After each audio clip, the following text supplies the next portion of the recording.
I'm on my way to take Tux to the vet. He seems to be doing fine, but my vet was back in the office this morning, and after antibiotics had some time to kick in, she wanted to, you know, just double check that she thinks he's going to heal up good. So I'm not expecting any problems this morning. He's back there and he's talking to me a little bit. I don't blame him for not being happy, but, you know, I'm doing the right thing by him. So I've only been up a few minutes. I got up at 8 and I've been scurrying through the house in preparation to leave. It's only a 10-minute ride to the vet's office. It's cool out there this morning. It feels really nice after all that rain we had last night. Ruby got charged back up to 199 miles, which is fine. I'm not planning on making any trips today other than to Fuquay. And I've got enough to go into Raleigh if I change my mind. So when I get back from the vets, I'm going to start working on yesterday's video. It was, you know, after 1 when I went to bed last night, and all the files weren't even offloaded yet. But they're ready to go this morning.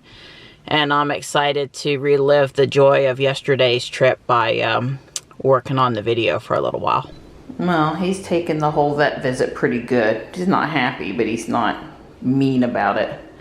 13.5 pounds, buddy. But he didn't gain anything. Yay!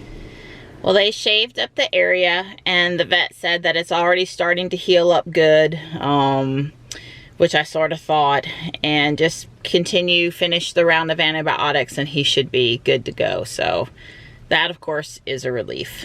While I work on yesterday's video, Mr. Don is cooking in the kitchen again. Johnny requested a kielbasa hot dog. Yum. Johnny and I are headed to his Taekwondo class.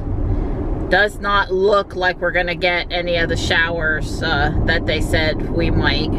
It's looking pretty nice out here. Ruby says it's 86. I'm not sure if that's 100% accurate because she hasn't been out of the garage that long, but that's probably close. I finally got yesterday's video finished editing. I was pleased with how it turned out, and it's downloading, and I'll be uploading it shortly. There's Ruby. And there's Johnny. I was gonna have to run into Walmart either today or tomorrow for some more cat food. I decided now was as good a time as any. They're $10, but now I've seen everything. Mermaid scales and be a mermaid and make waves. Pokemon Go is showing me raindrops. And there's some dark clouds, but it's not raining here at the Walmart. All right, well, we got that 70% chance of a shower this afternoon fulfilled. Check that off our list. Good thing Ruby's not clean yet. I can let her get rained on, no worries today. Where's Johnny when I need him? Tux is not gonna move without assistance. Hey, buddy. Hi. Hi. Hello. How's my buddy? Is my buddy doing good? Yeah, you doing good? That's good. That's good. Yeah, he's feeling fine. Hi. Hi, Slate. There's my Donnie. I was playing Pokemon over at South Park. I thought I might see you. Yeah. You get those last steps in. That's right. I gotta stop. Get the credit here. There we go. You're funny. Well, if I don't get credit, I don't run, because everybody knows if the computer doesn't say so, you didn't do any good. Hey, you. He can't hear me because he's got his noise canceling ear protection on, and his podcast probably in his ears, but he's gonna blow the driveway while he cools down. And it looks like it's getting darker and windier, like we might get some more rain. Hey, bud. Don and I have finished dinner. Yep. We had yummy. Yeah, some barbecue chicken thighs, and I made homemade guacamole. Yum yum. And it was when you don't want to have a vegetable, but you want to eat something like green, you make guacamole. Make guacamole. Just a tip for you there. Yeah. Like so we were watching now you know today, Zach and Jesse, and it had an in-depth on, what was the title of it, Donnie? Higher Ground. Yeah. And I guess you could take that a few ways, but they were they were commenting on the tech. They basically said that conventional car makers don't really want to sell electric cars, and they gave several examples why. They kind of highlighted the Jaguar I-Pace. I felt they may have been slightly unfair to Jaguar, but then I also thought they made some really good points too. I know Higher Ground for us has sort of been trying to be Team EV instead of just Tesla heads. Right. But then again, we received this pamphlet this week from Jaguar. Designed only in mind to basically get Tesla Model X people to go buy an I-Pace. Right. So there's a quote in here: Tesla started the luxury electric car revolution, but Jaguar takes it to a whole new level. Yeah. There's a chart at the back, at the very back, where it compared the features of the Jaguar I-Pace to the Tesla Model X. Right. Basically, this entire, and it's a beautiful glossy, including plastic pages, which Jesse took exception to today. Translucent plastic pages. I say just cut it out, Jesse, and then throw it in the recycle bin if you're done with it. But but this costs some serious coin. Now, this is not something, I don't believe, if you went to your Jaguar dealership to pick up the brochure, you know how they always have that material for you. I think they printed this and Jesse and them also concurred with this. They bought a mailing list of people who owned Teslas. They did. They had to have. And they bought that mailing list and they printed and they sent one of these to every Tesla owner, because this is trying to say, well, you know, you've had your Tesla. And now. And you like, obviously you're demented and you like electric cars. So we have one electric car that we feel is way better than a Tesla. And here's all the reasons it's better than a Tesla. Like, you know, you control the sound with your foot. And so they're very proud that you can push the accelerator and make zoom zoom sounds with the accelerator. Yes. You know, why would you want a quiet electric car? I mean, honestly. Nothing about emissions or saving CO2 or less noise pollution or anything like that. It was all, you know, heritage. And I found it also, they even picked on the fact that the seats in the Model X are not real leather. Right. And you know, leather, and then over the Model X, not applicable or something. Yeah. I don't know. Well, the other thing it is that I found it very you know, British heritage built and stuff, and it's not made by Jaguar in Great Britain and the UK. It's made in Belgium by a vendor, you know, that makes BMWs and everything else. So I mean, they contracted out the building of the I-Pace. They don't even build the I-Pace. Jaguar doesn't actually build the I-Pace. But now I'm not faulting them. I mean, they did design. Let me be very clear. I thought that the I-Pace was a really nice electric car. And I could see people would like it. But what I don't, and I think Zach and Jesse were also focusing on this, why aren't you selling your I-Pace to your F-Pace or J-Pace or E-Pace or whatever, even people that are or BMW 3 owners or 5 Q7 owners? I don't know. Why are you trying to sell them to?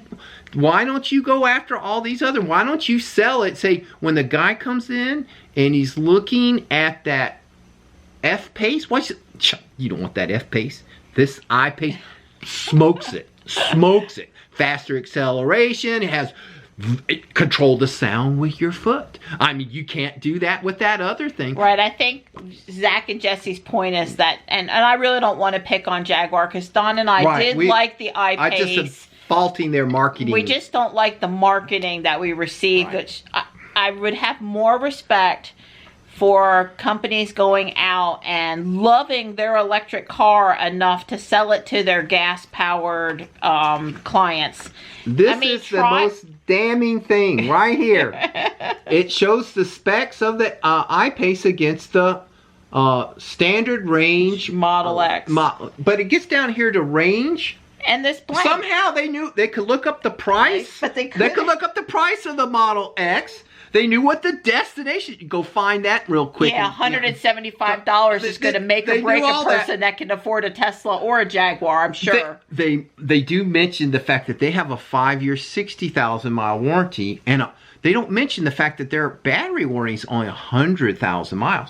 Well, they mentioned Tesla's 4-year, 50,000, but they don't say 8 years. Their battery warranty, but it's still for, 8 years. But 120,000 miles. Ours is 8 years, unlimited miles. But here's the bigger estimated range. Somehow they could look up all this information about the Tesla. And they, even use the right word, standard range. But they couldn't figure out what the range of a Tesla Model X standard range. They couldn't find that anywhere on the internet. Nowhere. It's blank. Why? Because it gets more range. Well, personally, I want to call them Falcon Wing doors added, and not applicable comes included. That personally, I thought that was missing from the chart. Well, but they have heads-up display is optional on the I-Pace. Head turning standard on the Model X when the doors go up. That's great. Anyway, look, Jaguar, you've got a great car. Sell your car for the car. Anybody who comes into the door. Don't try to focus on, we gotta. Right, it's not good enough for Tesla or any of the other automakers to have an electric car and just want to sell it to the same group of people that already have an electric car. Right. We need to get more people on board with the electric car thing, which brings up sort of what I really wanted Don and I to talk about, but it was a little fun kind of picking on Jaguar tonight. I'm sorry, Jaguar. I'm sorry. We couldn't help it. We trying to be TBV over here, but everyone, if you're going to send if you're going to put it in my mailbox, we might have something to say about it. Okay? Yeah, you started it. Yeah. Well, thanks Zach and Jesse for riling me up earlier today. Right. I guess that was. But so, what do we want people to know? Like, why should your next car be an electric car? Wow. That's what she said. And so, talk about your favorite one, the convenience. Right. Talk about the convenience stuff. They never mentioned anything about the at-home charging or what charger you get with the car or anything, and you get a nice little charger. I'm not picking on Jaguar for that, but the real convenience of why you might want to drive a I-Pace over a F-Pace or E-Pace, I don't know, whatever their gasoline is, that E-Pace, because we thought E would be electric, but there's a reason why it's not. Okay, so the E-Pace is that you could charge this thing at home. And the convenience, you never have to go to the gas station again.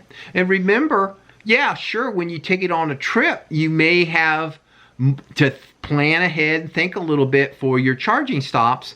But, that's like, what, once a month? The other 30 days of the month, you're charging it at home. You never have to worry about stopping and getting gas. Right. And that's the biggest convenience of any electric car. You charge it at home. You're done. You don't have to ever go. When you go get in your car in the morning, you don't have to say that, oh crap, I gotta stop and buy gas. Oh, but crap, I got a 8:30 first thing conference. Oh God, what am I doing? I thought about taking Tux to the vet this morning in the van, right? I wasn't really worried about taking him in, Ruby, but I thought about it, and then I went, oh, that's right.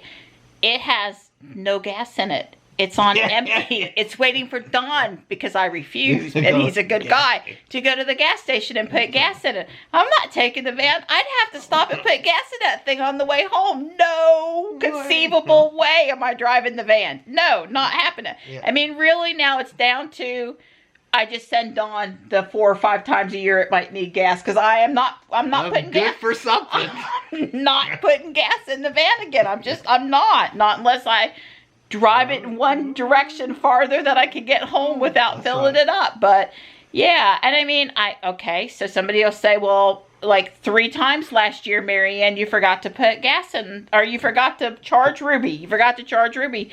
but I still had like 100 or 150 miles of range, and I really probably could have gone all day without charging, and I just, because it was kind of fun, I went to the supercharger up at North Hills and put some charge in it, or I could have during the off-peak part of the day, which in the winter and the summer, there's a few hours during the day I could charge it, AM or PM, depending on time of year.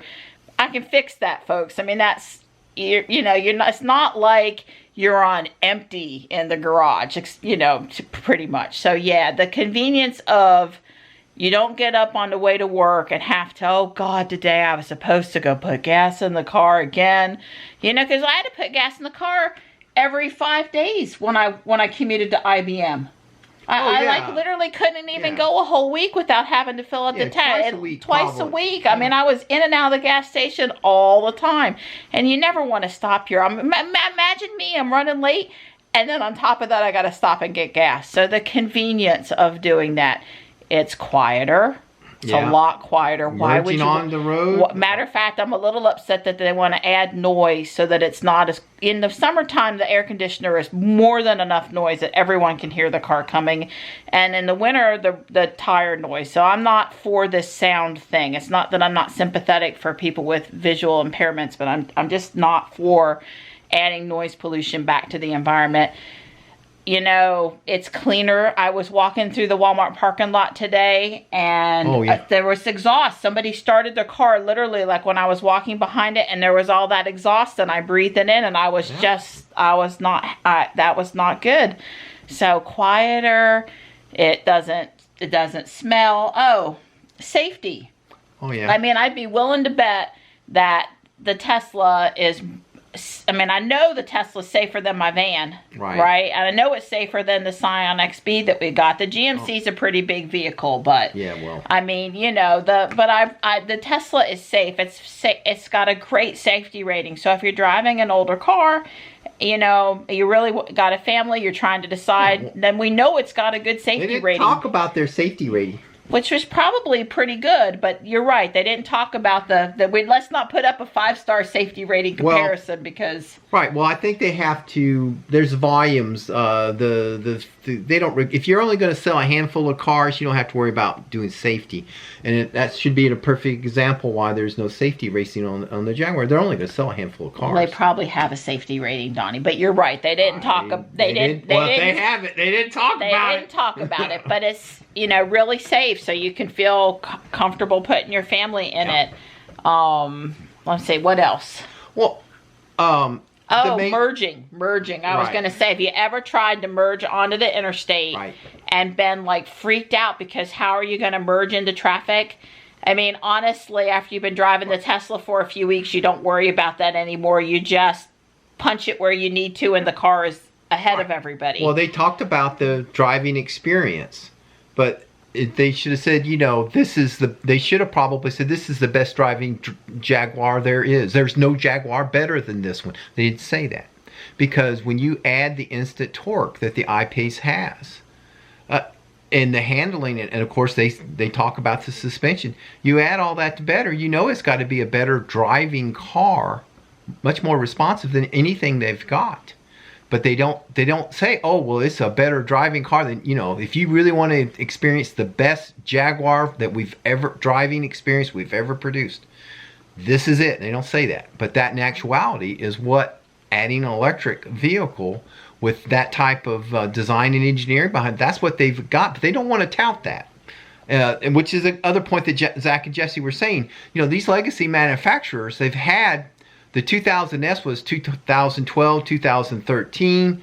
They've had all this time, and they're finally starting to ship their electric versions, but they're just, you know, the I-Pace is a solid competitor for the standard range Model X. But what about the long range Model X? What about the performance Model X? What about, well, heaven forbid, you know, to me, it's closer to the Model 3 and the Model S. If you look at the wheelbase, the seating capacity, and I mean, show me your 7-passenger I-Pace. So I really don't think it's fair comparing it, but I mean, that's what they've chose to do. But they've had all this time, and they've really not moved moved the emission down, electrification very far, if at all. Yes, they've as I said about, I think is even more true with the e-tron, although I've not driven the e-tron. It is the best gas to electric conversion done in the history. Take a gas car, pull the engine out, pull the gas tank out, stick an electric motor in and a battery pack in, and you've got the e-tron. It is exactly like a gasoline powered Audi. Weren't those e-tron people the ones that were putting their but it's just like, advertisement and their demo cars at the Tesla superchargers? yes, that was e-tron. Was that not the e-tron people? Well, but now, here I am. I'm talking as a, as a Tesla fanboy, admitted. But I do remember a couple weeks ago we were doing our rant about Consumer Reports unfair review of, and they actually were talking about the e-tron, and the lady said that the e-tron was her favorite car, electric car so far, because it drove just like a conventional car, i.e. gasoline powered car. So if you want the exact experience, except for you plug it in instead of tank it up, buy an e-tron, because you get exactly the same experience, nothing new, no benefit of electricity or any of the things that if you were designing an electric car to be the best car it could be and take advantage of all the attributes that you get with electricity, you wouldn't have done the e-tron. You would have got the Model S or probably the Model 3. Yeah. Well, it just goes back to what I was saying, is that please, let's go convince some people that are gas car drivers that an electric car should be their next car. Right. Let's not just rechurn the people that are already sold on